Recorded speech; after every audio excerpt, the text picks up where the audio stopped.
कौन कहता है कि आसमान में छेद नहीं होता, जरा तबीयत से पत्थर तो उछालो यारो। जी हां, गांव गरीब किसान से मेरा भारत बनेगा महान, इसी मंशा के साथ आज मोदी सरकार पार्ट 2 का बजट आया है। और इस पर बात करने के लिए विस्तार से हमारे साथ केंद्रीय मंत्री प्रकाश जावड़ेकर जी जुड़े हैं। प्रकाश जी, आपल्याला नमस्कार।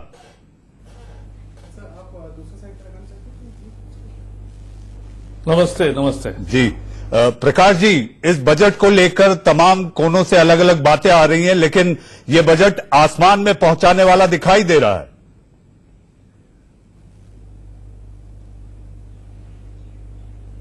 नहीं, निश्चित रूप से ये एक प्रागतिक बजट है, एक दृष्टि रखने वाला बजट है, एक विजनरी बजट है। भारत को विकसित देशों की श्रृंखला में आगे बढ़ाने वाला बजट है, क्योंकि 5 लाख करोड़ डॉलर्स की इकोनॉमी बनाने का हम समझ ले कि इसका मतलब क्या होता है, और 100 लाख करोड़ रुपए की आने वाले 10 साल में सड़क, रेलवे, जहाज और एयरपोर्ट, इसके विषय में और वाटरवेज, इसको तैयार करेंगे। कितनी मोबिलिटी बढ़ती है, उत्पादन बढ़ेगा, शोध और अनुसंधान पर जोर होगा, तो इसी से देश की अर्थव्यवस्था बढ़ती है। और ये सब हम करेंगे, इसके लिए ये बजट बहुत महत्वपूर्ण है, दिशा देने वाला है, यही मैं कहूंगा। प्रकाश जी, एक बात सामने आ रही थी बजट के पहले कि आर्थिक रफ्तार जो है अर्थव्यवस्था की, वो काफी धीमी है। तो कितनी रफ्तार और कितने जल्दी आपको मिलती हुई दिखाई देती है?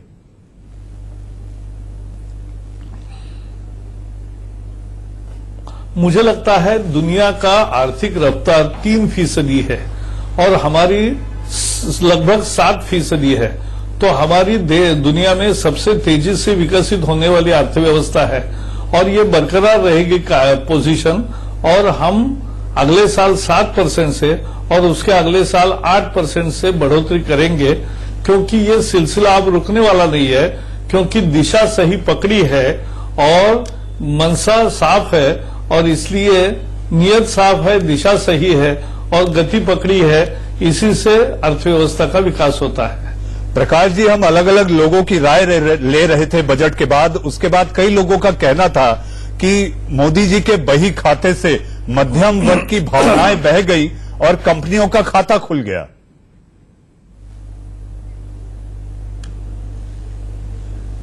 नहीं, मुझे ऐसा नहीं लगता। मध्यम वर्गों को क्या चाहिए? सबसे बड़ा चाहिए कि कोई टैक्स ना बढ़े, तो नहीं बढ़ाया। दूसरा, उनको चाहिए महत्वपूर्ण कि भाई शांति सुव्यवस्था हो।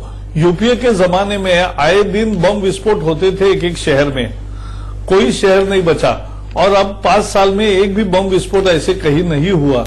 ये भी तो एक सुकून होता है। महंगाई से लगाम लगना, ये बहुत महत्वपूर्ण उपलब्धि है। यूपीए के जमाने में 10, 12, 13% से महंगाई हर साल बढ़ती थी, अब हर साल 2-3% से बढ़ती है। तो कितनी राहत मिली है मध्यम वर्गों को। आज जीवन की इतनी सुविधाएं, डिजिटल पेमेंट, आज दुनिया में डाटा का सबसे ज्यादा उपयोग देश का मध्यम वर्ग करता है, और डाटा दुनिया में सबसे सस्ता भारत में है, क्योंकि मोदी जी की नीति है। तो डाटा आपको सस्ता मिल रहा है, बाकी सुविधाएं मिल रही है, वो हम ध्यान में नहीं लेते। और उससे ज्यादा ये इंफ्रास्ट्रक्चर जो बढ़ता है, उसका सबसे अधिक उपयोग मध्यम वर्ग को होता है, और इसलिए हमें एक खुशी का जीवन मिला। देखो, 100 प्रमाण आया, अटेस्टेशन के लिए किसी के दरवाजे में नहीं जाना पड़ता, और जिंदा है ये दाखिला देने के लिए हर पेंशनर को नवंबर के महीने में बैंक में जाना पड़ता था, अब घर बैठे हो रहा है। तो कितना फर्क आया है जिंदगी में, ये भी तो सरकार ने करके दिखाया है। जी प्रकाश जी, एक और मजे की बात, जब नारी तू नारायणी निर्मला जी जब सदन में बजट पेश कर रही थी, तो आप ये देखिए कि उस समय पेट्रोल और डीजल के भाव बढ़ रहे थे। लोग हैरान थे कि उन्हें ये उम्मीद और आकांक्षा थी कि महंगाई कम होगी, और पेट्रोल डीजल बढ़ रहा था।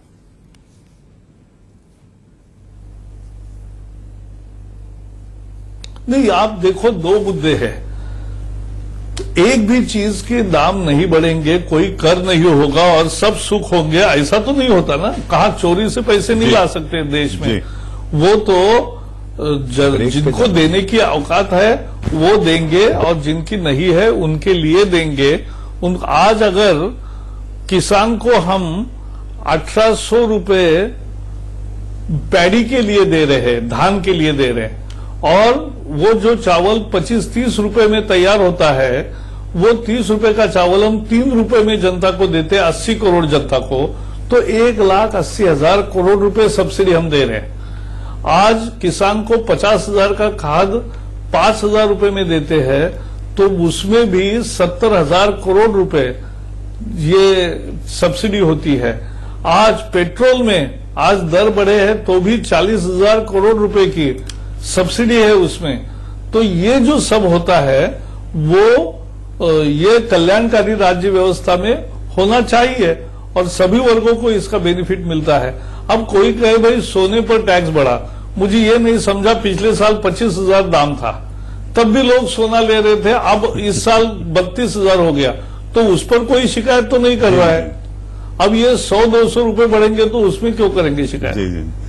प्रकाश जी, चूंकि आप सूचना प्रसारण मंत्री हैं, ये जानना चाहेंगे स्टार्टअप को लेकर एक नए चैनल के शुरू करने की बात हो रही है, तो विस्तार से आप बताएं कि स्टार्टअप आज कितना जरूरी और उसके प्रचार प्रसार के लिए ये चैनल की संकल्पना कैसे?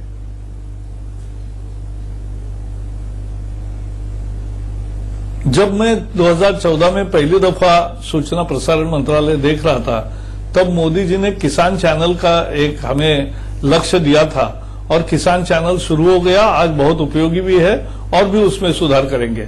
लेकिन ये स्टार्टअप चैनल भी युवाओं के लिए एक जानकारी का खजाना रहेगा, इसमें चर्चा का ये मंच रहेगा, इसमें दुनिया भर के स्टार्टअप की स्टोरीज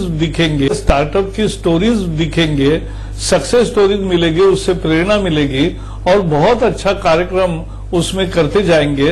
तो मुझे लगता है ये चैनल बहुत अच्छा चलेगा और हम जल्दी शुरू करेंगे। प्रकाश जी, हाउसिंग एक ऐसा सेक्टर था जिसको लेकर सारे, आप ये समझिए, आप खुद महाराष्ट्र से आते हैं, मुंबई में बिल्डर्स परेशान थे, इधर एनसीआर में परेशान थे, तो अब जो आप राह देखते हैं, क्या हाउसिंग सेक्टर में जो एक, आप ये समझिए कि एक जो तकलीफ आई हुई थी वो अब आपको ढीली होती दिखती है?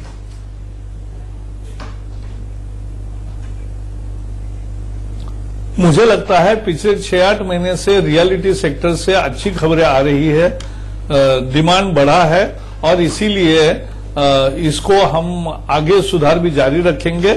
आपके साथ मुझे चर्चा करने का मौका मिला, बहुत अच्छा लगा। बहुत बहुत प्रकाश जी, एक आखिरी सवाल प्रकाश जी, एक आखिरी सवाल आपसे जानना चाहूंगा। प्रकाश जी, हाँ प्रकाश जी, आखिरी सवाल है मेरा, ये बजट क्या 2024 का बजट है? जी, ये बही खाता क्या 2024 का बही खाता है? देखो, हर हम चीज चुनाव के लिए, मैं वही बता रहा हूं, मोदी सरकार देश के लिए काम करती है, चुनाव के लिए नहीं करती है। चुनाव में नतीजा मिलता है लेकिन काम देश के लिए करते हैं और देश को आगे बढ़ाने को ले जाना, यही हमारा मंत्र रहता है। जी, बहुत बहुत धन्यवाद। आपने हमसे बात की, आपका बहुत बहुत शुक्रिया और धन्यवाद।